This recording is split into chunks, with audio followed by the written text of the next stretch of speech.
கள்ளக்குறிச்சி மாவட்டம் கருணாபுரத்தில் விஷச்சாராயம் குடித்து கிட்டத்தட்ட 60க்கும் மேற்பட்ட உயிர்கள் பலியாகியிருக்கிறது. இந்த விஷச்சாராய படுகொலைகளை கண்டித்து நாம் தமிழர் கட்சி தொடர்ச்சியாக ஒவ்வொரு மாவட்டம் சார்பாக ஆர்ப்பாட்டங்களை நடத்தி கொண்டிருக்கிறோம். இந்த விஷச்சாராய சாவு என்பது, இந்த படுகொலை என்பது இன்றைக்கும் நேற்றைக்கு நடக்கிறதுல வருடத்துக்கு வருடம் ஒவ்வொரு இடமாக நடந்து கொண்டேதான் இருக்கிறது. இந்த படுகொலைகள் நடந்தவுடனே அரசாங்கங்கள் இழப்பீடுகளை அறிவிக்கிறது. உடனடியாக ஏதோ ஒரு அரசு அதிகாரிகளை தூக்கி அவர்களை ஒதுக்கி வைப்பது, அவர்கள் மீது வழக்கு தொடுப்பது, அவர்கள் மீது விசாரணை அமைப்பது, அவர்கள் அந்த படுகொலைக்கு காரணமாக என்ன என்பதை கண்டுபிடிப்பதற்காக ஒரு விசாரணை ஆணையம் அமைப்பது. அந்த விசாரணை ஆணையமானது ஒரு 3 மாதங்களுக்கு பின்பு ஒரு அறிக்கை கொடுப்பது, அந்த அறிக்கையை கிடப்பில் போடுவது. இதுதான் நடந்து கொண்டிருப்பதை தவிர, நீங்க நினைச்சு பாருங்க, ஒரு ஆண்டுக்கு முன்பு விழுப்புரம் மாவட்டம் மரக்காணத்துல இதே போல 23 பேர் இந்த விஷச்சாராயத்தினால் பலியானார்கள், இறந்து போனாங்க. அவங்களுக்கு 10 லட்சம் அறிவிச்சாங்க. இந்த 10 லட்சம் வாங்கி கொண்டு அந்த குடும்பங்கள் இன்றைக்கு எப்படி இருக்குன்னு யாராவது சொல்ல முடியுமா? ஐயா ஸ்டாலின் அவர்கள் தான் கொடுத்தாங்க. ஸ்டாலின் அவர்களாலே அந்த குடும்பத்தை இன்னைக்கு நேருக்கு நேரம் மூஞ்சி வச்சு அந்த குடும்பத்தை போய் பார்க்க முடியுமா? அந்த 10 லட்சம் அவர்கள் வாழ்க்கையை காப்பாற்றி விட்டதா? இதே மாதிரி ஒருவேளை நீங்க பெரிய பெரிய பார்ல போய் சரக்கு அடிக்கிறீங்கன்னு தெரியும் உங்க வீட்டுல உள்ள ஆளா. நீங்க இந்த விஷச்சாராயத்தை ஒரு 4 நாள் குடிச்சு பாருங்க. உங்க வீட்டுல யாராவது செத்தா உங்க அரசாங்கமே 10 லட்சமா கொடுங்க. அந்த 10 லட்சத்துல உங்க குடும்பம் சரியா வாழுதா அப்படின்னு செக் பண்ணி பாருங்க. ஏன்னா இவங்க எல்லாம் இவங்க ஆட்சியில் இருக்கலாம். அப்படிதான் எங்க அண்ணன் துறைமுருகாரில் அமைச்சர், அவர் தான் ஒரு கூட்டத்துல பேசுறாரு, பெண்களுக்கு 1000 ரூபாய், அம்மாவுக்கு 1000 ரூபாய், பிள்ளைக்கு 1000 ரூபாய் நாங்க தான் கொடுக்குறோம். ஏன் சொல்லுங்க? புருஷன் குடிச்சிட்டு வேலை பார்த்ததெல்லாம் குடிச்சிருவியா? ஏன்னா அவன் வந்து எங்க போய் குடிக்கான், லண்டன்ல போய் குடிச்சு வேலையா?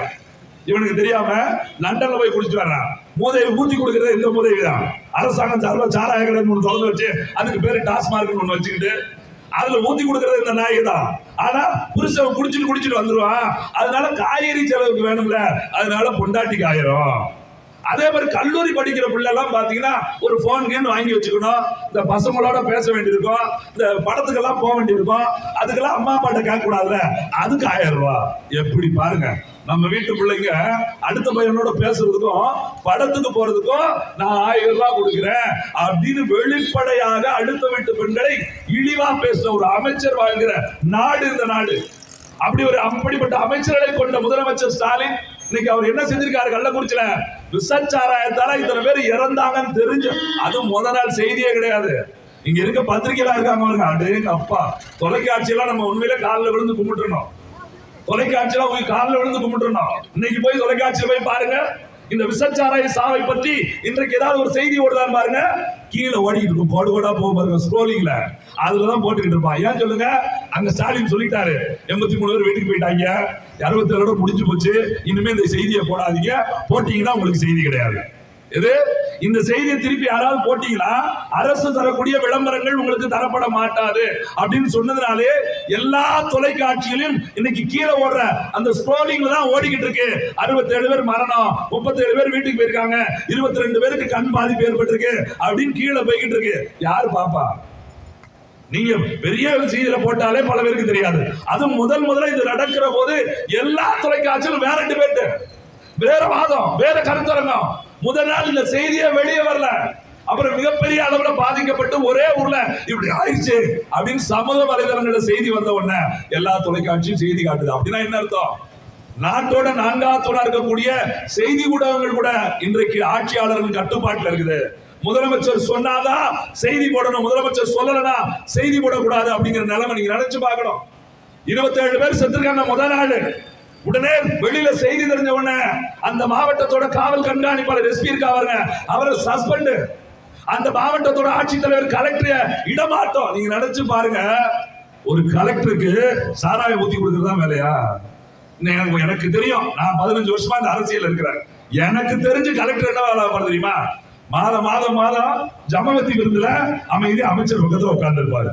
திங்கக்கிழமை மாவட்ட ஆட்சியர் அலுவலகத்துல மனு நீதி நாள் ஒரு நடந்து பாருங்க, அதுல மனு வாங்கி கொடுத்துட்டு இருப்பாரு.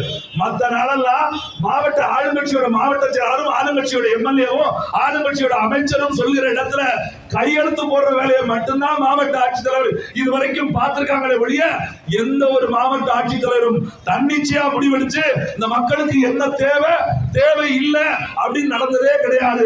ஒரு ஒன்றிய செயலாளர், ஒரு ஒன்றிய கவுன்சிலர், ஒரு மாவட்ட கவுன்சிலர், ஒரு மாநகர தந்தை, ஒரு எம்எல்ஏ, ஒரு எம்பி, ஒரு அமைச்சர், மாவட்ட செயலாளர் இவங்களோட துணை இல்லாமல், இவங்களோட செய்கை இல்லாம, இவங்க கண்ணசைவு இல்லாம இங்க அரசு அதிகாரி யாருமே வேலை செய்ய முடியாது. நீங்க நினைச்சு பாருங்க. இதே இந்த நம்ம ரயில் நிலையத்துல இந்த ரோடு பழுது அடைஞ்சிட்டு வச்சுங்க, நாம என்ன சொல்லுவோம்? ரோட ஒழுங்கா போடு, ஒழுங்கா போடு, ஒழுங்கா போடு பார்ப்போம். ரோடு ஒழுங்கா போட்டோம்னா யார் பேர் வைப்பாங்க? யார் பேர் வைப்பாங்க? இந்த எம்எல்ஏ நயினா நாகேந்திரன் நிதியிலிருந்து போடப்பட்ட சாலை. அப்ப யாராவது இங்க வந்து இங்க இருக்கக்கூடிய எஸ்பி டிஎஸ்பி மேற்பார்வையில போடப்பட்ட சாலை, இங்க இருக்கக்கூடிய தாசில்தார் தலைமையில போடப்பட்ட சாலை, இங்க இருக்கக்கூடிய விஓ தலையில போடப்பட்ட சாலை அப்படின்னா போடுவாங்க. இதை இங்க ஒரு கழிவறை கட்டுறாங்க, வர்ற ஆண்கள் பெண்களுக்கு ஒரு கழிவறை கட்டுறாங்க, என்ன போடுவாங்க? முதலமைச்சர் நலத்திட்டத்தின் கீழ எம்எல்ஏ நிதியில கட்டப்பட்டது அப்படின்னு போடுவாங்களா? இங்க இருக்கக்கூடிய இந்த ரயில்வேல வரக்கூடிய அதிகாரி தலைமையில கட்டப்பட்ட சாலை, இந்த மாநகராட்சி இத்தனாவது வார்டு, அந்த வார்டு கவுன்சிலருக்கு வேலை செய்யற அந்த இருக்கக்கூடிய அந்த அலுவலர் இருப்பாருங்க, அவர் மேற்பார்வை கட்டது சாலை போடுவாங்களா? அப்ப என்ன அர்த்தம்? நல்லது நடந்தால் இங்க இருக்கக்கூடிய அரசியல்வாதிகளோட பேர் இங்க வெளியே வருது. அதே ஒரு இடத்துல கஞ்சா வித்துட்டாங்க, கைதாகிறாங்க. ஒரு இடத்துல சாராய விற்கிற பிடிக்கிறாங்க, ஒரு கொலை நடக்குது பிடிக்கிறாங்க அப்படின்னா யார் மேல பழி? போலீஸ் தான் பொறுப்பு, அங்க வருவாய்த்துறை தான் பொறுப்பு, இங்க மின்வாரியத்துறை தான் பொறுப்பு, பொதுப்பணித்துறை தான் பொறுப்பு. ஆத்திர மணல் பொதுப்பணித்துறையா அமைச்சரா? ஆத்துல மணல்ன்றது பொதுப்பணித்துறையா அமைச்சரா? ஆத்துல பாலம் கட்டினா பொதுப்பணி யாரு? அமைச்சரு. ஆத்துல மணல்னா பொதுப்பணித்துறை. ஆத்துல பாலம் கட்டுறதா பொதுப்பணித்துறை, ஆத்துல மணல் அமைச்சரு. எப்படி? ஆத்துல மணல் அல்ல பொதுப்பணித்துறை. என்னன்னு கேட்டா, நடவடிக்கை எடுக்க அதிகாரி வேணும், களவாட்டு போறதுக்கு அரசியல்வாதி வேணும். அப்படின்னா சாராயம் வைக்க யாரும் தெரியாம இருப்பா? நீங்க நினைச்சு பாருங்க, கண்ணுக்குட்டி அது எரும மாடு, அது கண்ணுக்குட்டி கிடையாது. பேர் வச்சிருக்காங்க பாருங்க, வேண்டாத ஒருமைக்கு பேரை பத்து பிள்ளை காண்டாமுருகன் பேர் வச்ச மாதிரி. ஊர்ல இருக்க வந்து ஆலயம் இருக்கிறது பிறந்த பிள்ளை கண்ணுக்குட்டி. உண்மையில கண்ணுக்குட்டியை கண்டிச்சா ஆர்ப்பாட்டம் கிடையாது, கருணாநிதி குட்டியை கண்டிச்சா ஆர்ப்பாட்டம். இது கண்ணுக்குட்டிக்கு தப்பு செய்யற கருணாநிதி குட்டி பண்ண தப்பு. அந்த கண்ணுக்குட்டி எல்லாம் உருவாத காரணமே ஸ்டாலின் கருணாநிதி குட்டி தான். அதுக்குதான் இந்த அது யாருக்கு தெரியாது, அவங்க மட்டும் தப்பா பேச வைக்கல. அது நான் சொல்ல மாட்டேன், விரும்பல. ஏன்னா அவரு அப்புறம் நீங்க எந்த பொண்டாடி பிறந்த பிள்ளைவீங்க எது இதெல்லாம் பேச முடியாது. இங்க நிக்கிறதே பாருங்க, நாம் தமிழர் கட்சின்னு சொல்லுவீங்க, அவன் குடும்பம் ஒரு குடும்பம் தான் விட்டு நிற்கும். அப்படி இருக்கிறாரு. நாட்டை தமிழ்நாட்டுக்கு பிரிச்சு விட்டா வெளியிட்டு இருக்காங்க.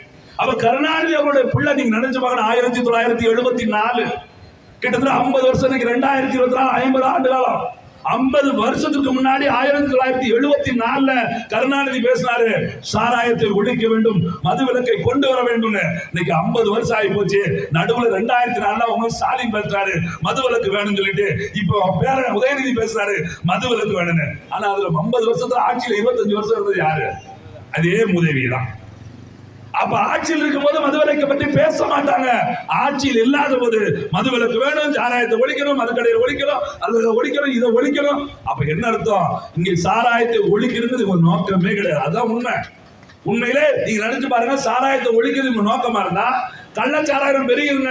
அதனாலதான் டாஸ்மார்க் நல்ல சாராயம் வச்சிருக்கோம். நாங்க சாராய கடை எதுக்கு நடத்துறோம்? டாஸ்மார்க் ஒண்ணு நடத்துறதுக்கு காரணமே, நாங்க நடத்தாம ஊரு காய்ச்ச ஆரம்பிச்சிருவாங்க, அதுக்குதான் வச்சிருக்கோம் அப்படின்னு சொல்லுவாங்க. சரி, டாஸ்மார்க் நடந்தது கள்ளச்சாராயத்துக்கு நல்ல சாராயம் வச்சுக்கல, டாஸ்மார்க் தொடர்ந்து 50 வருஷம் ஆகி போச்சு, இப்ப எப்படி விசச்சாராயம் காத்துறாங்க? சரி, ஒரு இடத்துல எங்களை மாதிரியாலும் போராடி கடை அடைச்சோம்னு வச்சுக்கோங்க, பொம்பளை எல்லாம் 10 நாள் வச்சுங்க வராங்க, தம்பி ஒரு கடையை போனீங்க, இப்ப 100 கடை திறந்துட்டாங்க தம்பி, என்னையா சொல்றீங்க? வீட்டுக்கு விற்காங்க தம்பி. அதை போலீஸ் போய் சொல்லுங்க, எங்கிட்ட சொல்லாது. காவல்துறையிட்ட போய் கேட்டோம்னா, சார் உங்களுக்கு தெரியாத சார், அங்க விற்கிறது கவுன்சிலோட 3வது புருஷன் இருப்பாவே, இங்க விற்கிறது வார்டு மெம்பருக்கு அக்கா மகன், அங்க நிக்கிற ஒன்றிய கவுன்சில் நேரடி ஆளு. இதை நீங்க தான் பேசிக்கிட்டு நாங்க பேச முடியாது. ஏன்னா எங்க அண்ணன் சொன்ன மாதிரி, நாங்க காக்கி சட்டை போட்டு அடிமை, எங்க அண்ணன் மாதிரிலாம் நாங்க கருப்பு சட்டை போட்டு அடிமை, எங்க அண்ணன் மாதிரிலாம் காக்கி சட்டை போட்டு அடிமைங்க மாதிரி நேரடியா ஒரு மாவட்ட கண்காணிப்பாளரை முதல்ல சஸ்பெண்ட் பண்றாங்க பாருங்க. எவ்வளவு திமிரு பாருங்க. அந்த இது என்னன்னா, அந்த கருணாபுரம் இருக்கு பாருங்க, அந்த தொகுதி எம்எல்ஏ பேர் பாருங்க உதயசூரியன், பேரு உதயசூரியன். அது நடந்த ஊர் பேர் என்ன? கருணாபுரம். எப்படி பேருக்கு பொண்ணு வாங்க போகும்போது 10 பொருத்தம் பொருந்தி நிக்கணுமா இல்ல? மாவட்டம் பேரு கள்ளக்குறிச்சி, பேர்லயே கள்ளம், அங்க வித்தது கள்ளச்சாராயம். இது எப்படி அமைஞ்சிச்சா? இவங்க செஞ்சாங்களா? பெத்தாங்களா சொல்லுவாங்க. இவங்க உருவாக்கிட்டு செஞ்சாங்களா? இப்படி செய்யறதுக்காகவே இந்த மாவட்டத்துல கள்ளக்குறிச்சின்னு உருவாக்கினாங்க விழுப்புரத்துக்கு பிரிச்சு. நீங்க நினைச்சு பாருங்க, ஒரு சட்டமன்ற உறுப்பினர், அங்க இருக்கக்கூடிய சட்டமன்ற உறுப்பினர் சொல்றாரு இதுக்கு எங்களுக்கு சம்பந்தமே இல்ல, இது பாமக செஞ்சிருச்சு. நான் கேட்கிறேன், பாமக இவ்வளவு செஞ்சிருச்சு, நீ தானே சட்டமன்ற உறுப்பினரா உட்கார்ந்துருந்த? அதை பார்க்காம என்ன பண்ண? இவங்களுக்கு என்ன வேலை தெரியல, சட்டமன்றத்தில் போய் அங்க பாவ பூச்சி தின்னுட்டு அங்க டேபிளை தட்டிட்டு ஏதாவது ஒரு திட்டா இருந்துச்சு. இப்ப இன்னைக்கு ஒரு நேரத்தை ஒண்ணு பண்ணிருக்காங்க, ஒரு தொகுதிக்கு எம்எல்ஏ இன்னைக்கு 3 கோடி ஒதுக்குவாங்கல்ல, அதுல இது வரைக்கும் ஒரு செட்டர் இருந்துச்சு. 2 கோடி இவங்க இஷ்டத்துக்கு செய்யலாம், களவாண்டு போலாம் அர்த்தம் இல்ல, இவங்க இஷ்டப்பட்டதுக்கு செய்யலாம். 1 கோடிய அரசோட விதிக்கு கட்டுப்பட்டு செலவழிக்கிறோம். இப்போ ஒரு விதி தளர்த்திட்டாங்க. ஏன்னா எம்எல்ஏ எல்லாம் ரொம்ப வருத்தப்படுறாங்க. அதனால 1 கோடி எங்களை கேட்காம செய்யறாங்க, 2 கோடி மட்டும் தான் எங்களுக்கு அப்படின்னு போராட்டம் நடத்தினோட 3 கோடி இவங்களே செஞ்சுக்கலான்ட்டாங்க. இனிமே அரசும் கிடையாது, அதுக்கு அதிகாரியும் கிடையாது, அதுக்கு ஒதுக்குறது வேண்டியல எம்எல்ஏ நினைச்சா என்ன வேணாலும் செய்யலாம். நீங்க அப்ப சிந்திச்சு பாருங்க, ஒரு அரசாங்கத்திற்கு சட்டமன்ற உறுப்பினர் இன்னைக்கு முதலமைச்சர் அறிவிச்சிருக்காரு 10 லட்சம் அறிவிச்சு அவர் அங்க போயிட்டாரு. உதயநிதி மறுநாள் 11 மணிக்கு கொடுத்துட்டாரு, 2 மணிக்கு பணம் கிரெடிட் ஆகி போச்சு. அங்க கள்ளக்குறிச்சியில சண்டை ஆகி போச்சு. ஏன் சொல்லுங்க? செத்தவெல்லாம் 10 லட்சம் வாங்கிட்டான். இந்த ஆஸ்பத்திரியில இடகாம பாருங்க, அவன் கொண்டாட்டி பிள்ளைல அவனை சாவலுக்கு கேட்டுக்கிட்டு இருக்காங்க. ஒரு பையன், ஒரு அம்மா சொல்லுது, இந்த பேர் தினம் போய் கோர்ட்டுக்கு பத்தாம படிப்பான், இன்னைக்கு பாருங்க கொஞ்சோண்டு படிச்சிருக்கு செத்துக்கிறான், உயிரோட கிடக்காம. இன்னைக்கு ஒழுங்கா குடிச்சிருக்க வேண்டியதானுங்க. ஏன் 50,000 ரூபாய் தான் கொடுத்துருக்காங்க. ஒருத்தருக்கு கண் அமைஞ்சு போச்சு, அந்த அம்மா சொல்லுது, கண்ணு தெரியல, 50,000 நான் என்ன செய்ய, ஒண்ணும் பண்ண முடியாது இவரான. நீங்க குடிச்சிட்டு பாட்டில கொடுத்தீங்கன்னா 10 ரூபா நாட்டுல, பாடி ஆவீங்கன்னா 10 லட்சம் ரூபாய். நீங்க பாடி ஆவலையா, மீடியா இருக்கீங்கள, கொஞ்சமே செத்துனாலும் தருவான். நீங்க நினைச்சு பாருங்க, அம்பாசமுத்திரம் 2 நாளைக்கு முன்னாடி அம்பாசமுத்திரம் பக்கம் காட்டுக்கு வேலைக்கு போனேன், நான் பெரியம்மா மேல கரடி பாஞ்சிருச்சு. அவங்கள உடல்ல அவ்வளவு சீட்டம், போய் மருத்துவமனையில ரொம்ப சிகிச்சை, தீவிர சிகிச்சையில் இருக்காங்க. அந்த அம்மாவை இன்னும் வனத்துறை கூட வந்து பார்க்கலாம். எது? அந்த அம்மாவை இன்னும் வனத்துறை கூட வந்து பார்க்கல. வனத்துறை அமைச்சர் அதை பற்றி அறிக்கை கொடுக்கிற தமிழ்நாடு அரசாங்கத்திற்கு இப்படி ஒரு சம்பவம் நடந்ததாகவே தெரியல. இதே நீலகிரி பக்கத்துல போங்க, யானை விதித்து செத்து போறாங்க. இன்றைக்கு வரைக்கும் 1 லட்சம் ரூபாய்க்கு மேல ஒரு காசு கிடையாது. இதை மீனவ மீன் பிடிக்க போற, தமிழ்நாட்டு கடல்ல மீனவ மீன் பிடிக்க போறான். அவன் வயிற்று பொழப்புக்காக வேற வழி இல்லாம வேற வேலை தெரியாது, மீன் பிடிக்கிற வேலைதான்.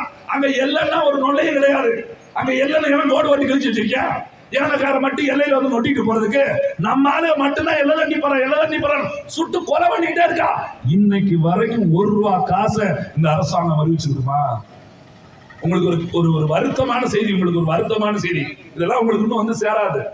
இன்னும் ஒரு வாரத்துல 12 தமிழர்களுக்கு எங்க இலங்கையில தூக்கு தண்டனை வச்சிருக்காங்க. அப்படி ஒரு செய்தியை இன்னைக்கு வரைக்கும் பத்திரிகைகள் டிவிலையும் போடக்கூடாதுன்னு சொல்லி இந்திய அரசாங்கம் நிறுத்தி வச்சிருக்காங்க. உளவுத்துறை இருந்தீங்கன்னா நீங்க உங்களுக்காக தெரிஞ்சிருக்கான்னு கேட்டுக்குங்க. உங்க அரசாங்கம் எப்படி இருக்குன்னு நினைச்சு பாருங்க. 12 மீனவர்களுக்கு தூக்கு தண்டனை எதுக்கு தெரியுமா? வெறும் கடல்ல மீன் பிடிக்க போனதுதான். இங்க இருக்கக்கூடிய ராமேஸ்வரத்தை சார்ந்த 8 பேரும், தங்கச்சி மடத்தை சார்ந்த 4 பேர், மொத்தம் 12 பேருக்கு தூக்கு தண்டனை. இன்றைக்கு வரைக்கும் அந்த செய்தியை இந்திய அரசாங்கங்கள் இந்தியாவிற்குள் ஒரு இடத்துல கூட செய்தி பரப்பல. என்ன சொல்ல தெரியுமா? கேட்டதுக்கு, செய்தி தெரிஞ்சு தகவல் தெரிஞ்சு கேட்டதுக்கு என்ன சொல்றா? அவங்க வந்து கடத்தல் வழக்கில் கைதாயிட்டாங்க, அதை கடத்திட்டு போனாங்க, இதை கடத்திட்டு போனாங்க. டேய், விடுதலை புலிகள் அங்க இருக்கிற வரைக்கும் தான் நீ பெட்ரோலை கடத்திட்டு போனா, ரத்தத்தை கடத்திட்டு போனான்னு சொல்ல. இப்ப இந்த சிங்களனுக்கே கடத்திட்டு போறானா? எப்படி? அப்ப இங்க சிங்களம் இருக்கானா இல்லையா? அந்த நாட்டுல சிங்கள அதிபர் இங்க வாரானா இல்லையா? இலங்கை மினிஸ்டர் இங்க வார, அவனை பிடிச்சி உள்ள போடு. என்ன நாய, என் நாட்டுல இருந்து கடத்தல் தொழில் பண்ணுவேன், என் நாட்டுல இருந்து தங்கத்தை கடத்திட்டு போ, அதை கடத்திட்டு போ, நீ என் நாட்டுக்கே வருவியா அப்படின்னு உள்ள போடலாம்ல? அப்ப நீங்க நினைச்சு பார்க்கணும், இந்த மண்ணின் மீதும் மக்கள் மீதும் அக்கறை இல்லாத ஆட்சியாளர்கள். உண்மையிலே ஸ்டாலின் அவருக்கு அக்கறை வந்து நாட்டோட கடனே 8 லட்சம் கோடி ஆகி போச்சுங்க, கிட்டத்தட்ட 9 லட்சம் கோடி. நாமளே எடுக்கிறது பிச்சை. எது? நாமளே எடுக்கிறது பிச்சை. இதுல 10 லட்சம் ரூபாய் தானம், உங்க அப்பா விட்டு படம். உங்க பாஷையில வச்சுக்கிறோமே, திருவாரூர்ல இருந்து திருட்ரயில் ஏறி வந்திருந்தாலும் உங்க பாஷையை சொல்லுது. திருட்ரயில் ஏறி வந்த மூதேவிக்கு ஆசிய அளவுல 5வது பெரிய பணக்காரனா இருக்கிறார். அவரு பெரிய வாய்ப்பு கிடைச்சிருக்கேன், உங்க வீட்டு பணத்தை எடுத்து கொடுக்க வேண்டியதானே? நான் கேட்கிறேன், நீங்க அதிகாரியை சஸ்பெண்ட் பண்ணீங்கல்ல, அதிகாரி மேல விசாரணை ஆணையம் அமைச்சீங்கல்ல, குறைஞ்சபட்சம் நல்லது நடக்கிற போதெல்லாம் அதன் பெருமையை ஏற்றுக்கொண்ட அமைச்சர் பெருமக்கள், சட்டமன்ற உறுப்பினர்கள், கெட்டது நடந்துருச்சுல, உங்க 1 மாசம் சம்பளத்தை விட்டு கொடுத்துருங்க, ஆளுக்கு 1,05,000 ரூபாய். 234 தொகுதி 2,34,00,000 சில்லற வந்துட்டோம். அந்த காசு எடுத்து நீ இந்த இறந்தவங்க குடும்பத்துக்கு கூட நீ நியாயமானவன் நான் ஒத்துக்கிறேன். சரி, நடந்துச்சு, எங்களுக்கு தெரியாதியா? நடந்ததுக்கு எங்க சம்பளத்தை கொடுத்து நாங்க கொடுக்குறோம், சொல்லுங்க பார்ப்போம். நீ அதை செய்ய மாட்டானா? அரசு வரிப்படத்துல இருந்து எடுத்து கொடுத்துட்டு எப்படி குடிக்கிறதுக்கு எல்லாரும் குடிக்கிற காசு அங்க அரசு வரிப்படமா வந்துகிட்டு இருக்கு? நீ சாராய கடை தொடர்ச்சியா அந்த 4 நாளைக்கு முன்னாடி ஒரு கூட்டம் நடத்திருக்கியா? அங்க 57 பேர் செத்து போயிட்டாங்க. இங்க அமைச்சர் கொடுத்து என்ன பேசுறாங்க? என்ன 46,000 கோடி தான் வந்து நம்ம 52,000 கோடி எதிர்பார்த்தோம், ஒரு 6,000 கோடி எப்படி குறைஞ்சுன்னு கேட்டான். இவன் அதிகாரி சொல்றான், சார் விலையெல்லாம் ஏத்திட்டோம், நம்ம ஆட்சிக்கு வந்ததுக்கு அப்புறம் ஒவ்வொரு சரக்குலையும் 10 ரூபாய் 20 ரூபா இருந்து 60 ரூபா வரைக்கும் ஏத்திட்டோம், குடிமக்கள் ரொம்ப பாதிக்கப்படுறாங்க, வாங்குறது காசு இல்லாம. ஏற்கனவே 140 ரூபா சரக்கான், 140 ரூபா சரக்குக்கு 5 ரூபா அவனே பிடிச்சிக்கிறோம், 145. இதுல எங்க அண்ணன் செந்தில் பாலாஜின்னு ஒரு யோக்கியம் வந்தான், நான் தான் முதலமைச்சருக்கு ரொம்ப நம்பர் 1 இருக்குன்னு சொல்லிட்டு 10 ரூபா ஏத்துறான். பல வருஷமா உள்ள ஓட்டாங்க. எங்க ஊர்ல ஒருத்தர் சொல்றான், குடிமகன் பாவம் சும்மா விடாத உன்னைய, நீ வெளியே வந்து 10 ரூபா வாங்கினல உள்ள விடுறா அப்படிங்க. அப்ப 5 ரூபா வாங்குறது நியாயம் தான். இப்ப நம்ம போய் ஒரு வேலை ஒரு குடியார நேரமே போயிட்டு நீ என்ன 5 ரூபா கூட வாங்கிட்டு இருக்க, அதான் தர முடியாதுன்னு வச்சுக்கோ, பின்னாடி தம்பி தள்ளி நின்றுப்பா, உங்க சண்டையெல்லாம் பெற வச்சுக்கோ, நாங்க வாங்கிட்டு போக வேண்டியது. நம்மளால போட்டி உரிமை. ரேஷன் கடையில போய் சண்டை போடுறதுக்கு ஓ வீட்டுல இல்ல என் வீட்டுல இல்ல, அம்மா அங்க டாஸ்மார்க்ல எவனாவது கேட்டான்னு வச்சுக்க, நீ சண்டைய பெற வையா, டைம் 12 மணி எவ்வளவு நேரம் ஆகி போச்சு, இன்னும் வாங்கல அப்படின்னு நிக்கிறான். நினைச்சு பாருங்க, கடையை திறக்கிறதுக்கு அது நீங்க அறிக்கை பாருங்க, ஒரு 500 சாராய கடையை அடைக்கிறோம் வாங்க. உடனே இதுல சட்டமன்றத்துல பேசுவாங்க, மாநாடு விட்டு பேசுவாங்க, நாங்க கடை அடைச்சிட்டோம் வாங்க. அடுத்த வருஷம் அறிக்கை கொடுப்பாங்க, போன வருஷத்தை விட 32,000 கோடி அதிகரிச்சிருச்சு வாங்க. ஏன்னா 500 சாராய கடை குறைச்சிங்கல்ல, எப்படிடா கூட வந்துச்சுன்னு கேளுங்க, எவனாலும் கேட்கவே மாட்டான். அதுக்கு இதுக்கு என்னடா சம்பந்தம், கூட குறைச்சிருக்கீங்களே இதுவும் குறைஞ்சிருக்கணுமே, அதெல்லாம் அந்த மண்டையெல்லாம் இங்க வரவே வராது. அப்படி எவனும் கேள்வி கேட்டாலும் அது காது கேட்காத மாதிரியே போயிடுவாங்க. மேடை போட்டு பேசுற நாயெல்லாம் இங்க வரலாம். ஏன்டா சாராய கடை குறைக்கிறேன்னு சொன்னீங்களே, எண்ணிக்கை குறைஞ்சதுக்கு அப்புறம் வருஷம் ஏன்டா கூட விக்குது, எப்படிடா விக்குது அப்படின்னு என்றைக்காவது கேட்டதுக்குண்டா? அப்படி கேட்டால் பதில் சொல்றாங்களா? நினைச்சு பாருங்க. அப்ப இந்த விசச்சாராய சாவு என்பது படுகொலை தான். ஸ்டாலின் அரசாங்கம் திட்டமிட்டு செய்த படுகொலை. இன்னைக்கு எல்லாரும் பேசின உடனே சிபிசிஐடிக்கு மாத்திருக்காங்க. அடே அப்பா, தமிழக போலீஸ் இந்த பாக்கெட்டுக்குள்ள இருக்கு, ஸ்டாலின் சிபிசிஐடி இந்த பாக்கெட்டுக்குள்ள இருக்கு. அது என்ன பாக்கெட்ல வலது பாக்கெட் கெட்ட பாக்கெட், இடது பாக்கெட் நல்ல பாக்கெட், நல்ல பாக்கெட் இல்ல என்னன்னு கேட்கிறேன். ஏன்னா இந்த பாக்கெட்ல நல்லவன் இல்ல, இந்த பாக்கெட்ல நல்லவன் இருப்பானா? நான் கேட்கிறேன். இதே தூத்துக்குடியில 2 மரணம், எங்க சாத்தான்குளத்துல ஜெயராஜ் பெலிக்ஸ் சொல்லி அப்பாவும் பையனும் காவல்துறை அடிச்சு கொண்டதாக சம்பவம். அந்த வழக்கு அப்ப எதிர்கட்சியா இருந்தது திமுக. ஸ்டாலின் சொன்னாரு உடனடியாக சிபிஐ விசாரணை வேணும். ஏன் சிபிசிஐடி விசாரணை பழனிசாமி ஏமாத்திடுவாரு, அதைத்தான் இப்ப நாங்களும் சொல்றோம். சிபிசிஐடினா கருணாநிதி மகன் ஏமாத்திடுவாரு, ஸ்டாலின் ஏமாத்திடுவாரு. நீங்க சிபிஐ விசாரணை வைங்க, சிபிஐ விசாரணை வைக்கணும்ல.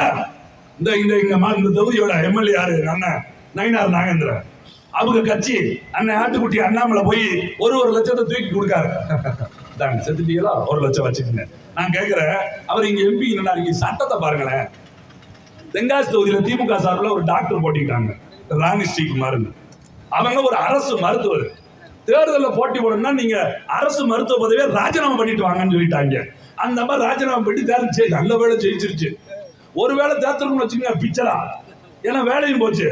இங்க இருக்க எம்எல்ஏ யாரு? நயினார் நாகேந்திரன் எம்பிக்கு போட்டிட்டாரு, அவர் எம்எல்ஏ இருக்காரு. அவன்கிட்ட ஒரு பேரும் சொல்லல எம்எல்ஏ ராஜினாமா பண்ணிட்டு வாடா முதல் தேர்தல் நிக்க அப்படின்னு சொல்லல. அவர் நின்னாரு, தோத்தாரு, இப்ப சட்டமன்றத்தில் போய் படுத்திருக்காரு. அப்ப அரசியல்வாதிக்கு ஒரு வாய்ப்பு, அரசு அதிகாரிகளுக்கு ஒரு வாய்ப்பு.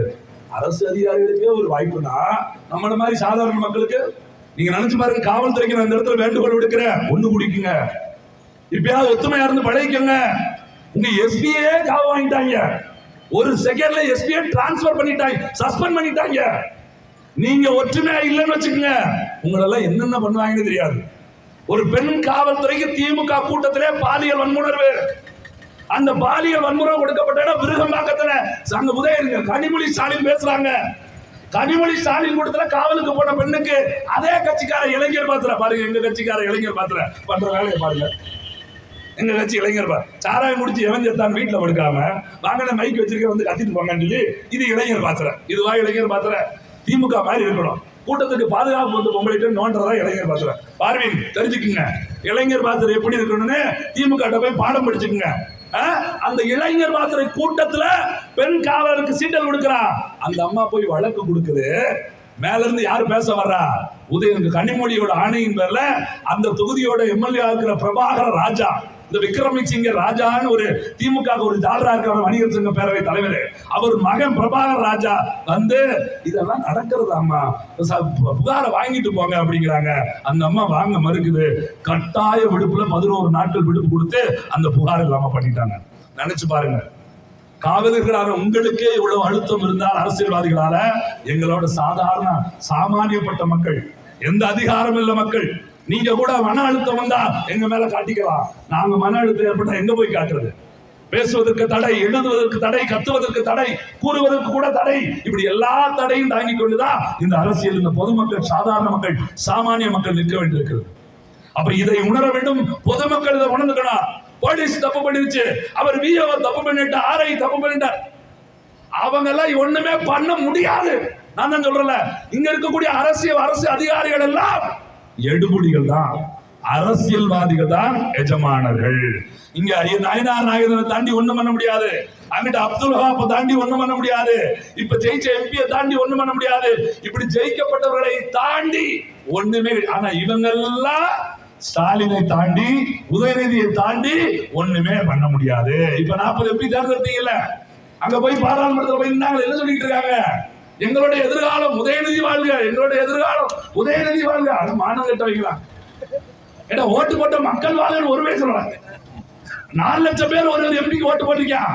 அதுல எங்க ஒரு எம்பி, தென்காசி எம்பி ஒரு படி மேல, உதயநிதியின் பேர் சொன்னா கட்சியில தூக்கி வாங்கலாம். சின்னவர் வாழ்க. ஐயோ, நல்ல வேலை 1,30,000 பேர் மானத்தோட எனக்கு ஓட்டு போட்டிருக்கான். 4 லட்சம் பேர் மானம். அந்த அம்மா அங்க போய் நின்று அத்தனை பேர் சொல்றாங்க உதயநிதி உதயநிதி. நானும் என்னாலும் உதயநிதி சொல்லுன்னு பார்த்தா சின்னவர் வாழ்க. அதே அப்பா 22 நாளா ட்ரைனிங் கொடுத்துருக்காங்க. இதுக்கு தான் ஜெயிச்சது. இவங்க போய் பாராளுமன்றத்துல யாருன்னு தெரியாத நயன்தாராவை கட்டி பிடிச்சி ஆடுன உதயநிதி வாழ்கன்னு சொல்றதுக்கா மக்கள் பாராளுமன்றத்துக்கு தேர்ந்தெடுத்து அனுப்புனாங்க. இதையெல்லாம் மக்கள் தான் தெரிஞ்சுக்கணும். இந்த அரசாங்கம் எப்படிப்பட்ட அரசாங்கம் இவன் சொல்லுவான், அவன் மேல படி. எடப்பாடி பழனிசாமி கரும்பு போட்டு வெள்ளை வெட்டி கட்டிக்கிட்டு பாடு ஜெயலலிதா வச்சுக்கிட்டு வந்த மாதிரி எழுதிட்டு வந்து போடுவாங்க, சொல்லுவாங்க நாங்க புறக்கணிக்கிறோம், எங்களுக்கு பேச வாய்ப்பு கொடுக்க மாட்டாங்க. நீங்களா தானே செஞ்சீங்க ராஜா? ஸ்டெர்லைட்ல 23 பேரை சுட்டு கொலை செய்யப்பட்ட போது என்ன சொன்னீங்க? அப்படி ஒரு சம்பவம் நடந்ததே தெரியாது. நான் டிவியை பார்த்தா திடீர்னு சுட்டுக்கிட்டு இருக்காங்க. என்ன WW சண்டை நடந்துட்டு இருந்துச்சு? நீ முதலமைச்சர் தானே, உனக்கு ஒரு உளவுத்துறை இருந்ததுல, உன் உளவுத்துறை தோற்று போய் விட்டதா? நீ கேட்கறல. இப்போ எடப்பாடி பழனிசாமி கேள்வி கேட்கிறாரு, அதே கேள்வி தானே உங்களை நோக்கி எழுந்திருக்கும். பாரதிய ஜனதா கட்சி கேட்குது, சாராயம் எப்படி சாக விடலாம்? ஒன்றையும் கேட்பாங்க கேள்வி. குஜராத்ல சாராயத்தை அப்துல் செத்தாங்க கேட்பாங்க. அதுல உங்க கவர்னர் உட்கார்ந்து காவலி பேர் ஒரு கவர்னர் உட்கார்ந்துருக்கான். அவன் ஒரு அறிக்கை கொடுத்திருக்கான், இந்த இந்து இந்துன்னு பேசுறீங்களே, பிஜேபி செத்து போயிருங்க, செத்துருங்க. அவன் என்ன சொல்லிருக்கான் தெரியுமா? இந்த சாராய கொலைகளுக்கு காரணமான குலதெய்வ வழிபாடு, நாட்டா தெய்வ வழிபாடு, குலதெய்வ கிராம கோவில்களின் திருவிழாக்களை தடை செய்யணும் அப்படின்னு கேட்டிருக்கான். ஏன் சொல்லுங்க? அந்த குலதெய்வ கோயில் தான் சாராயம் வைக்காங்களாம். அந்த சாமி தான் சாராயம் செய்யுது, பூசாரி செஞ்சு கொண்டு வைக்கிறான் பாருக்கோம். இவங்க எப்படி பாருங்க, அவன் கவர்னர். பிஜேபி இங்க வந்து நம்ம சாமி, நம்மளாம் இந்து ஊசி பாசி வைக்கிற சாமியா போங்கடா எல்லா பேரும், நீங்க சாமி சாமி அப்படி போங்க. ஏன்னா இங்க சாமிங்கிறா அவங்க அஜிதால கவர்னரே வந்துட்டு சாமியில கோயில் கொண்டாடக்கூடாது, கிராம கோயில். அப்ப என்ன சொல்ல வர மத்தியில ஊரெல்லாம் ராமர் கோயில் மட்டும் தான் இருக்கணும். நம்ம காளியாத்தா மாரியாத்தா அதெல்லாம் இருக்கக்கூடாதுங்கிறான். டே காளியாத்தாலும் மாரியாத்தாலும் எங்க ஆத்தாளா? ராமர் நம்ம மாமனா சித்தப்பனா? இல்ல எனக்கு என்ன வேணும்? எனக்கு அத்தை புருஷனா அக்கா புருஷனா? யாரா? மாரியாத்தாளுக்கும் காளியாத்தாளுக்கும் மிஞ்சின ஆத்தா ஒரு ஆத்தாலும் கிடையாது. நீ என் குலதெய்வங்களையும் காட்டார் தெய்வங்களையும் வசை மாறிட்டு தமிழ்நாட்டிலே கவர்னர் இருக்கான்னா, உண்மையிலே ஸ்டாலின் எல்லாம் மானமுடவரா இருந்தா இந்த கவர்னர் பதவி வந்து கவர்னரே தேவையில்லை, போராட்டம் நடத்திருக்கணும்ல. இவங்க 2 பேரும் சண்டை கொடுத்தாங்க. நம்ம நம்பணுமா? திமுக அரசை கண்டிச்சு பிஜேபி பேசாம, பிஜேபி கண்டிச்சு திமுக. இனிமே எவனாவது திமுக பின்னாடி வேற யாரும் தேடாதீங்க, பிஜேபி தான். பிஜேபிக்கு மீட்டிங் யாரு? திமுக தான். பாருங்க, இன்னொரு 6 மாசத்துல மானமுள்ள நிதிஷ்குமார், மானமுள்ள சந்திரபாபு நாயுடு பிடிக்கிடுவாங்க கட்டைய கொஞ்ச நாள்ல. ஏன்னா சந்திரபாபு நாயுடு மனசு நின்றுகிட்டே இருக்குது. 6 மாசத்துக்கு முன்னாடி பிரதமர் போய் பார்க்க போன போது 3 நாள் வெயிட் பண்ண வச்சு திருப்பி அனுப்புனாங்க. அவர் மனசுக்குள்ள நின்றுகிட்டே இருக்கும். அவர் என்னைக்கா ஒரு நாள் கட்டையை பிடிக்கிட்டு ஓடி வரத்தான் போறாரு, எங்காவது கட்டையை தூக்கிட்டு வரத்தான் போறாரு. ஸ்டாலின் போய் முட்டு கொடுத்தா போத்தான் போறாரு, ஓட்டு போட்டெல்லாம் சாவத்தான் போறான். அதான் நடக்க போது பாருங்க. எதை நம்பி சனாதனத்தை எதிர்க்க வேண்டும் என்று எந்த நம்பிக்கையில பாரதிய ஜனதா வரக்கூடாது அப்படின்னு எந்த நம்பிக்கையில திமுக ஓட்டு போட்டோமோ அத்தனை பேர் வயலின் மண்ணை போடுவதற்கு திமுக சமயம் பார்த்து கொண்டே இருக்கிறது. இந்த 57 பேருக்கு உடனே போட்டாங்க. 57 பேருக்கு விசச்சாரத்தில் போட்டனால 10 லட்சம் ரூபாய் கிடைச்சிருச்சு. நமக்கு ஒண்ணும் கிடைக்காது. பார்த்துட்டு என்ன தலைவா, நம்ம குடிக்கலையா? ஆனா நம்ம வரி பணத்தை தூக்கி கொடுத்துட்டாங்க. அதுதான் வயிறு இருக்கு தலைவா. நம்ம குடிக்கல, ஆனா நம்ம பணத்தெல்லாம் தூக்கி கொடுத்துட்டோம். அவங்க அப்பா வீட்டு பணத்தெல்லாம் கொடுத்துருக்கணும். ஸ்டாலின் கருணாநிதி அறக்கட்டளை தூக்கி கொடுத்தா மானஸ்த, உதயநிதி ஸ்டாலின் அறக்கட்டளை தூக்கி கொடுத்தா மானஸ்த. பேரை கண்டுபிடிச்சாங்க. கருணாநிதி அப்பா பேருங்க, கருணாநிதி தாத்தா பேருங்க. இவங்க கருணாநிதி முத்துவேலர், கருணாநிதி ஸ்டாலின். நேற்று ராஜபாளையத்திலிருந்து விருதுநகர் ஆர்ப்பாட்டத்துக்கு போயிட்டு ஒரு பிளக்ஸ் வச்சிருக்காங்க. ஐயாத்துறை முத்துவேலர் கருணாநிதி அப்படின்னு. ஏன்னா புதுசா அண்ணாத்துறை வந்திருக்கா. ஓ, அவங்க தாத்தா ஐயாத்துறையா? நான் திமுக காரங்க போன் படிச்சுனேன் தலைவா. அப்படியே கருணாநிதி பூர்வத்தை தேடிக்கிட்டே இருக்க, ஆந்திராவில் போய் விட்டுரும், ஓடி போயிருக்க. அப்படி தாத்தன் பாட்டன் கூட்டன் போனி வச்சுக்க, ஓங்க போய் நின்றோம். அது எங்கடான்னு போய் பார்த்தா என்ன வாங்க எவ்வளோ என்னன்னு கேட்டுக்கிட்டு இருப்பாங்க. அப்படியே பேருங்கடா. ஏன்னா இவங்க அப்படியே பெரிய இவங்களுக்கு என்னன்னா, நம்ம ஒரு புதுசா டெக்னிக் ட்ரைனிங் கொண்டு வராங்களா. அவர் முத்துவேலர் கருணாநிதி ஸ்டாலின் போட்டாரா, உடனே கருணாநிதிக்கு ஐயாத்தர முத்துவேலர் கருணாநிதி. நாட்டில் படத்தில் சொல்ற மாதிரி நான் என்னென்ன கண்டுபிடிச்சேன், நான் எதை கண்டுபிடிக்குவேன். இதுதான் உங்களுக்கு தேவை, முக்கிய தேவையா? 57 பேர் சத்த. நீங்க ஒண்ணு இல்லைங்க, மனசாட்சிப்படி பேசுவோம். மனசாட்சிப்படி பேசுவோம். எதிர்கட்சி வேண்டாம், ஆளுங்கட்சி வேண்டாம், நீங்க வேண்டாம், நான் வேண்டாம், மனசாட்சிப்படி யோசிப்போம். இந்த 57 பேர் செத்த 2வது நாள் தமிழ்நாடு முழுக்க விழுப்புரம் மாவட்டத்திலும், திருவண்ணாமலை மாவட்டத்திலும், கள்ளக்குறிச்சி மாவட்டத்திலும், வேலூர் மாவட்டத்திலும் 4 மாவட்டத்தில் கிட்டத்தட்ட 837 பேர் கைது செய்யப்பட்டிருக்காங்க. 900 மேற்பட்ட கள்ளச்சாராய வழக்கு பதிவு செய்யப்பட்டிருக்கு. நினைச்சு பார்க்கணும். 2 நாள் அந்த சாவு நடந்த 2 நாள்ல 800 சில்லற பேர் கைது, 900 சில்லற வழக்கு. நான் கேட்கிறேன், இந்த கொலை நடந்த உடனே, இந்த சாவு நடந்த உடனே 2 நாள்ல வேகமா கண்டுபிடிச்சு உள்ள போடுறது உங்களுக்கு இத்தனை வருஷமா வித்துக்கிட்டு இருக்கும் போது கண்ணமிஞ்சா போச்சு. காவல்துறை போய் நீங்க கேட்டீங்கன்னு வச்சுக்கோங்க, இதுக்கு எல்லாருமே என்ன நினைப்பாங்க, காவல்துறை கேட்க வேண்டியதானே. கேட்பாரு. இன்ஸ்பெக்டருக்கு போன் வரும். இன்ஸ்பெக்டர் போன் எடுத்து யாரு எங்க அந்த ரயில்வே ஸ்டேஷன் பின்னாடி கஞ்சா விற்காங்களா, இந்த கான்ஸ்டபிள் அது என்னன்னு போய் பாருங்க அப்படிம்பாரு. போய்கிட்டு இருக்கும்போது திடீர்னு இன்ஸ்பெக்டர் போன் வரும். என்ன வரும், நான் மாவட்டம் பேசுறேன் அண்ணா, நம்ம பிள்ளைங்க போங்க அங்க போச்சுக்கிட்டேன் அப்படி போயிட்டு சுத்தி பார்த்துட்டு வந்துருங்க. ரேஷன் அப்படியே நம்ம ரேஷன் கடை சுத்தி மாதிரி ரயில்வே ஸ்டேஷன் சுத்திட்டு வந்துருங்க. நம்மளால வராது. ஐயா அங்க யாருமே இல்லைங்கய்யா, அந்த உங்களுக்கு மிஸ்டு கால் வந்துருன்னு சொன்னாங்க. அவர் போன் எடுத்து பார்த்தா இது நம்ம சொந்த நம்பரு, மற்றபடி பேசுறதுக்கு இந்த நம்பர் வாங்க, நார்மலா பேசுனா அந்த நம்பர் வாங்க, அதை நம்ம பிள்ளைலாம் பார்த்துலாம் சாயங்காலம் வந்து பார்க்க சொல்றேன். முடிஞ்சு போச்சு. அப்படிதானே அர்த்தம். ஒரு டிரான்ஸ்பர் வாங்க முடியல, வேலையில மன அழுத்தம், காவல்துறை மட்டுமல்ல அரசு அதிகாரி அத்தனை பேரும். முன்னாடிலாம் இப்ப லஞ்சம் இல்லைன்னா ஒருத்தர் சொல்ல முடியாது. ஒரு சாதாரண வேலைக்கு 5 லட்சம் ரூபா கொடுத்து டிரான்ஸ்பர் ஆகிட்டு இருந்தாலும் இப்ப 60 லட்சம் ரூபா, 5 லட்சத்துக்கு ஹார்ட் அட்டாக் வந்துருக்கு. இப்ப 60 லட்சம் ரூபா கேட்டு பாருங்க ஏன் லஞ்சம் வாங்கலாம்னு. அவங்க கதையா கொட்டுவாங்க. தலைவா வாழணும், சர்வைவல் பண்ண வேண்டியிருக்கு, வாழ வேண்டி இருக்கிறது இந்த வாழ்க்கைய. எல்லாருக்கும் கொடுத்தது போய் என் குடும்பத்துக்கு எடுத்துட்டு போறது, நான் வாங்குறது இத்தீனி கலாடி. இப்ப எல்லாரும் கொடுக்குது, நான் வாங்கி கெட்டவர் வாங்கிறேன். அதான் உண்மை. அத்தனை பேரும் லஞ்சம் வாங்குறான் அதிகாரிகளாக. அந்த அதிகாரிகிட்ட இருந்து லஞ்சத்தை முழுசா புடுங்குறான் அரசியல்வாதியாக. அது வெளியே தெரியறது இல்ல. ஆனா அரசியல்வாதிட்டே புடுங்குற கூட்டம் நம்ம கூட்டம் தாங்க. ஓட்டுக்கு கொடுத்து அவன் இருந்து வேற எதுவுமே புடுங்க முடியாது. அந்த ஓட்டுக்கு ஒரு 1000 ரூபாய் வாங்குறீங்க பாருங்க, அதுக்கு தான் நோட்டா போடுறான். நேற்று ஒரு கூட்டம் நேற்று முன்னாடி நினைக்கிறேன், சென்னையில ஜீநகர்ல ஒரு கூட்டம், திமுக நன்றி அறிவிக்கிற கூட்டம். நம்ம ஓட்டுக்கு ஓட்டு போடும் போது, ஓட்டுக்கு கூட்டத்துக்கு கூட்டு வரும் போது இந்த இடைத்தேர்தல ஒரு டெக்னிக் வைப்பாங்க. நீங்க திமுக கூட்டாளி இவர் காலில் போவாரு, சாயங்காலம் அதிமுக போயிருவாரு, 2 சம்பளம் கிடைச்சிடும். இவன் பார்த்தா யாரு, செந்தில் பாலாஜி, இது வேலைக்கு ஆகும்னு சொல்லிவிட்டு தலைவர் வாங்க வந்து அப்படியே நம்ம வீட்டிலே உட்காந்துக்குங்க, காரை கொடுத்துட்டு சாயங்காலத்தை கொடுத்து நானே கொடுத்துறேன், அடுத்த வச்சுட்டு போயிடாது அப்படின்னு முடிச்சு வச்ச மாதிரி வச்சு பழக்கி விட்டான். இப்ப நன்றி அறிவிப்பு கூட்டம் எல்லாரும் வந்துட்டாங்க, காசு வந்து சேரல, கூட்டம் முடிஞ்சு போயிட்டு வாங்கட்டாங்க. நம்மளால யோசிச்சிருக்காங்க, இன்னுமே போய் எவன்ட்ட காசு கேட்க, ஆளுக்கு ஒரு சேர தூக்குறா, போக வீட்டுக்கு 400 ரூபாய் சரியா போச்சுட்டு கூட்டத்துல அந்த சேரல தூக்கிட்டு வீட்டுக்கு போயிட்டாங்க. செய்தி போடுற மாதிரி பாலிமர் ஒரு யோகிஸ்ட இருக்கான், மானஸ்த ஒளிய தெரியாத தலையாரி வீட்டுக்கு ஓடி வேணாம்.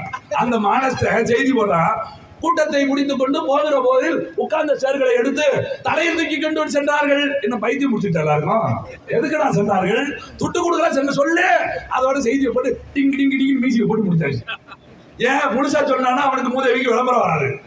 இதே நாம் தமிழர் பத்தி ஏதாவது ஒண்ணு சொல்லுங்க, கதையாம் காரணமாம் அப்படின்னு எடுத்து எழுதுவீங்க. அப்ப அரசாங்கத்தை எதிர்த்து பேச முடியல, பேசுவதற்கு தடை இருக்கு இந்த நாட்டில். நீங்க ஏற்று பாருங்க, 57 பேர் படுகொலை செய்யப்பட்டதை கண்டிக்காம வேற என்னங்க பேசுறது? வாங்க விக்கிரவாண்டியில ஓட்டு கேட்போம், அப்படியே பேசிட்டு இருக்க முடியும்? ஒரு இடைத்தேர்தலுக்காக இங்க நடக்கிற சமூக அவலங்களை கண்டுகொள்ளாம இருக்க முடியுமா? இது எச்சரிக்கை ஸ்டாலின் அவர்களுக்கு. உடனடியா சிபிஐ விசாரணை மாத்தணும். அப்படி மாத்ததற்கு முடியல, துணிவில்லைன்னா ஆட்சியை டிஸ்மிஸ் பண்ணிட்டு போய்கிட்டே இருங்க, ராஜினாமா பண்ணிட்டு போய்கிட்டே இருங்க. தார்மீக உரிமை உங்களுக்கு தான் இருக்குது. இங்க நடக்கிற அத்தனை நல்லதுக்கு நீங்க தான் காரணம், அத்தனை கெட்டதுக்கும் நீங்க தான் காரணம். நினைச்சு பாருங்க, எங்க ஊர் தென்காசி, இங்க திருநெல்வேலி, ரெண்டு ஒரே மாவட்டம் இருந்ததா? இன்னைக்கு பாருங்க, கஞ்சா போயிலா போடாத வயசு பிள்ளைகளை பார்க்க முடியுமா? எங்க சொந்தக்காரனே கேட்கான், குடிக்க மாட்டியா அப்படின்னா, இல்ல பழக்கம் இல்ல, வீடு கூட குடிக்க மாட்டேன், இதை எப்ப மோராக்குனாங்கன்னு எனக்கு சந்தேகமா மாதிரி. வீடு கூடவா குடிக்க மாட்டீங்க, போயில போட மாட்டீங்களா, ரெண்டு இப்படி பாக்கெட் வைக்க மாட்டீங்களாங்க? அது பேரு ஆமா, ஒரே வெக்கையாரு கூலி போடணும், வெக்க அதிகமா இருக்கு, கூலி இல்லையாங்க. என்னென்ன டிசைன் டிசைன் கொடுத்துருக்காங்க. இந்த சிகரெட் இதுக்குள்ள வச்சு வெடிக்காங்க, கஞ்சா வச்சு ஊதுறாங்க. நம்மால் பக்கத்துல ஒரு வாடை வருதுங்க, நமக்கு ஒரு கடையே வர மாட்டேங்குது. என்னென்ன எங்க கிராமத்துல வந்து கிடைக்குதுங்க, யாருக்கு தெரியாம நடக்கும்? காவல்துறைக்கு தெரியாம நடக்கவே நடக்காது. ஆனால் காவல்துறை நடவடிக்கை எடுக்க முடியாது. ஏன்னா விற்கிறது எல்லாமே யாரு? ஒன்றிய கவுன்சிலர், மாவட்ட கவுன்சிலர், ஒன்றிய செயலாளர், வார்டு கவுன்சிலர், இங்க உங்க வட்டாரத்துல இந்த வார்டு மெம்பரு, மாநகராட்சி தந்தை, மண்டல தலைவர், எல்லா விளக்கணையும் தான் விற்கிறான், ஆள் போட்டு விற்கிறான். கண்ணுக்குட்டி மாதிரி ஒவ்வொரு குட்டி ஒரு ஊர்ல இருக்கு. இன்னைக்கு அந்த கண்ணுக்குட்டி மாத்திருச்சு. ஒரு ஊருக்கு இருக்க கண்ணுக்குட்டிய கண்டுபிடிக்கிறது நம்ம விளையாட்டு இருக்கணும், இவங்க கண்டுபிடிக்க மாட்டாங்க. திருநெல்வேலியும் கண்ணுக்குட்டி ஒளிஞ்சிருக்கு. ஒருவேளை நீங்க 50 பேர் செத்தா வெளியே வரும், இல்லைன்னா வெளியே வராது. அது வரைக்கும் வெளியே வராது. ஏன்னா நீங்க நினைச்சு பாருங்க, கண்ணுக்குட்டி மேல என்ன வழக்கு போட்டிருக்காங்க? பேசுற எங்க அண்ணன் சவுக்கு சமர் மேல புண்டாசு. எது நாட்டுக்கு எதிராக, அரசுக்கு எதிராக பேசுற எங்க அண்ணன் சவுக்கு சமர் மேல புண்டாசு. கண்ணுக்குட்டி மேல புண்டாசா போட்டிருக்காங்க, போட மாட்டாங்க. ஏன் சொல்லுங்க?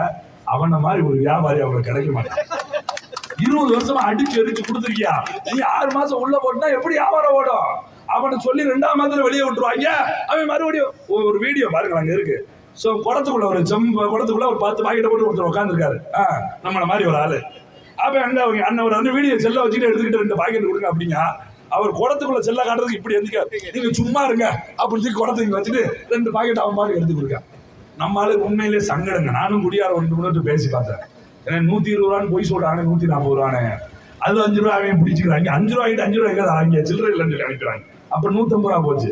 பாருதான் குடிக்கிறேன், வெளியே வந்து குடிச்சா போலீஸ்கார வந்து விட்டுறாங்க. சரின்னு சொல்லி பாருக்குள்ள போய் நின்னோம்னா இன்மட்டு 4 கடையில வச்சிருக்காங்க, அவிச்ச கடலை. வீட்டுல பாருங்க, இன்படுத்தாங்க அப்படின்ட்டாருங்க. இன்பட்டுலாம் கிடையாது, இன்படுத்தா. ஐயோ பாவம், கஷ்டம். அன்னைக்கு குடிக்காத நீங்க என்ன மாதிரி பாத்துருக்கீங்க, ரைட்டு, அது ஒண்ணும் பிரச்சனை இல்லை. பார்க்கறதுக்கு போகணும்ல, பேசலாம் பார்க்கணும்ல. அப்ப வீட்டுல பொண்டாட்டி அழகா ஆளாக்கு கடலை வச்சு கொடுத்தா அப்படி எத்திடுறது. இது ஒரு கடலை ஒப்புமில்ல சொப்புமில்ல அப்படின்ட்டு அங்க 4 கடையில நக்கிறதுக்கு 15 ரூபாவா போட்டு எங்க அண்ணன் சொல்றாரு. 15 ரூபாவா தம்பி, ஒரே ஒரு துண்டு வச்சு இப்படி நக்கடா முடிச்சிருது 8 ரூபா.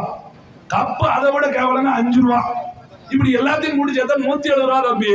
அதனால பாக்கெட் 60 ரூபானா படக்கம் போய் பார்த்துட்டாங்க போய். எப்படி இப்ப என்ன ஆகி போச்சு தெரியுமா? இந்த நல்ல சாராயத்துக்கு கள்ளச்சாராயமே பரவாயில்ல அப்படிங்கிற மாதிரி ஆகி போச்சு. விலையை கூட்டி கூட்டி கூட்டி கள்ளச்சாராயத்தின் பக்கம், விஷச்சாராயத்தின் பக்கம் குடிமகன்களை திருப்பது யாரு? இந்த அரசாங்கம், ஸ்டாலின் அரசாங்கம். இதுல வேற குடிமகன்கள் அப்படி சொல்லக்கூடாதுன்னு சொல்லிடுவாங்க. அடே அப்பா, மது பிரியர்கள், கஞ்சா பிரியர்கள், போயிட பிரியர்கள், அப்புறம் அவன் திருடுறான்னு சொல்லுவான், திருட்டு பிரியர்கள். எங்களை திருடன் சொல்லாதீங்க, நம்ம திருட்டு பிரியர்கள். இது எங்களுக்கு வந்து அப்படியே ஒரு பொழுதுபோக்கா பழகிடுச்சு. கொலை பிரியர்கள், கொள்ளை பிரியர்கள், இவங்க பேரு. இந்த எங்க அக்கா பேசுறாங்க பாருங்க, கனிமொழி சொல்லிச்சான், ஆட்சிக்கு வந்துட்டோம்னா ரொம்ப இளம் விதவையெல்லாம் இருக்காங்க, அவங்கள வந்து விளவே ஆகக்கூடாது அப்படின்னா. இப்ப அவங்க ஆட்சிக்கு வந்துட்டாங்கல்ல, இளம் விதவைகள் மேம்பாட்டு திட்டம்னு ஒன்று தொடங்கியிருக்காங்க. அந்த திட்டத்தின் கீழ் தான் 10 லட்சம் ரூபா வழங்குறாங்க. எப்படி இளம் விதவைகள் மேம்பாட்டுக்கு நாங்களே குடிக்க வச்சு கொலை பண்றோம். அப்புறம் அந்த பொண்டாட்டி என்ன பண்ணு, பாவம் பிள்ளைய வச்சுட்டு ஒண்ணும் பண்ண முடியாது, 10 லட்சம் பக்கா வச்சுக்கோ அப்படின்னு சொல்லி கொடுத்துட்டு அடுத்து பாபா லிஸ்ட் கூட ஓடி அடுத்து யாரும் இளம் விதவைகள் மேம்பாடுறதுக்கு யார் வரா, புருஷனை கொடுறதுக்கு யாரெல்லாம் தயாரா இருக்கா, ஒழுங்கா குடிக்க அனுப்புங்க அப்படின்னு சாராயம் காத்துறது இவன், ஊத்தி கொடுக்கறது இவன், அந்த குடும்பத்தை கொலை பண்றது இவன், அந்த குடும்பத்துக்கு காபந்து பண்றன்னு காசு கொடுக்கறது இவன். அப்ப அவனுக்கு ஓட்டு போட்டு தேர்ந்தெடுத்த நம்ம நிலைமை என்ன நினைச்சு பார்க்கணும். இதையெல்லாம் உணர்ந்து நான் வந்து காவல்துறைக்கு பகிரங்கமா வேண்டுகோள் கொடுக்கிறேன். இது என்னோட தனிப்பட்ட வேண்டுகோள். ஏன்னா எங்க அண்ணன் தம்பி மாமன் மச்சான் நிறைய பேர் போலீஸ் இருக்காங்க. எல்லாரும் ஒரே உளவுத்துறையில் இருக்கவங்க, இந்த சிபிஐ உளவுத்துறை, சிஐடி உளவுத்துறை, டிஎஸ்பி ஆளு, எஸ்பி ஆளு, இன்ஸ்பெக்டர் ஆளு அப்படிலாம் பிரியாதீங்க. எல்லாரும் போலீஸ். அப்படி ஒண்ணு போல வாங்க. ஒரு வாரத்துக்கு லீவ் போட்டு போயிருங்க. சைக்கிள் நீங்க லீவை மட்டும் போடுங்க. ஸ்டாலின் எப்படி பதவி வேலை வைக்கிறோம் நாங்க பாக்குற வேலையை நீங்க லீவ் மட்டும் போடுங்களேன். எஸ்பி எப்படா சஸ்பெண்ட் பண்ணுவேன் அப்படின்னு கோச்சுக்கிட்டு ஒரு வாரம் லீவ் போடுங்க. அத மெடிக்கல் லீவுங்க. சிஎல் முடிஞ்சு போச்சு, எம்எல் முடிஞ்சு போச்சு. உங்களுக்கு தான் லீவு கோடிக்கணக்கில் கிடைக்குது. எல்லாரும் ஒரே நாள். ஆனா ஒரு சிக்கல் இருக்கு. நம்ம அதை காட்டி கொடுக்கறது தெரியாது. அண்ணன் எப்ப காலியாகும், அண்ணன் எப்ப போனா நின்ன எப்ப காலியாகும். இன்ஸ்பெக்டர் போனா எஸ்ஐ காத்திருக்காரு, டிஎஸ்பி போனா இன்ஸ்பெக்டர் காத்திருக்காரு, எஸ்பி போனா டிஎஸ்பி காத்திருக்காரு. அப்படி நமக்குள்ள ஒற்றுமை இல்லாமல் இருந்தா இன்னைக்கு எஸ்பி பலிகடா, நாளை உங்களுக்கும் வந்து சேரும்.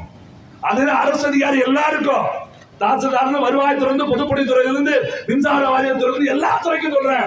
அதிகாரிகள் மக்களுக்காக பணி செய்யுங்க, அரசியல்வாதிகளுக்கு பணி செய்யாதீங்க.